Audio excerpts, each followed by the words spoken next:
Urki dantza taldea eta txistulariak eskutik goazela, ez da, aktuazio askoetan, eta gaurkoan ere zin falta Urki dantza taldea. Oraingoan Durangoko gorulari dantza, Durango aldetik datorren Bizkaiko arku dantza. Ditzagun Urkiko dantzariak xalo handi batekin.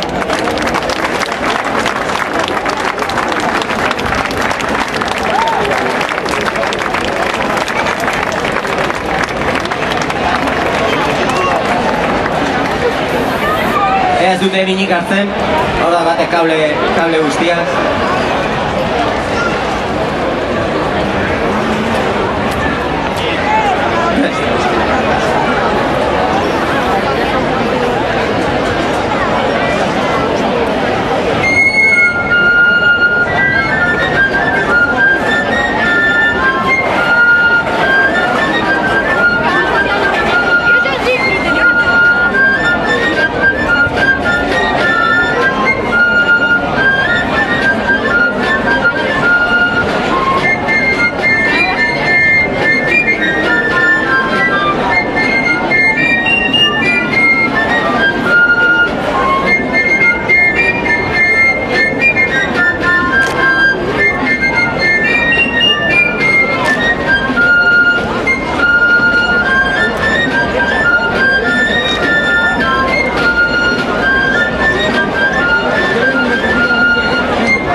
Aurrera goaz, orain 8 ezagun batekin, Maite Txumia.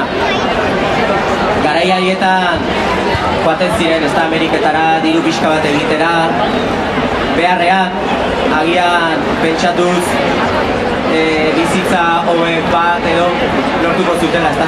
Ez dira asko aldatu gauzak, orain ere etortzen dira gure gana. Eta bueno, Maite Txumia horrelako zerbait kontatzen du, ez da. Eta horretarako beste lagun berri bat, Antonio Calleja. Antonio, benator. Kalo, behantzako.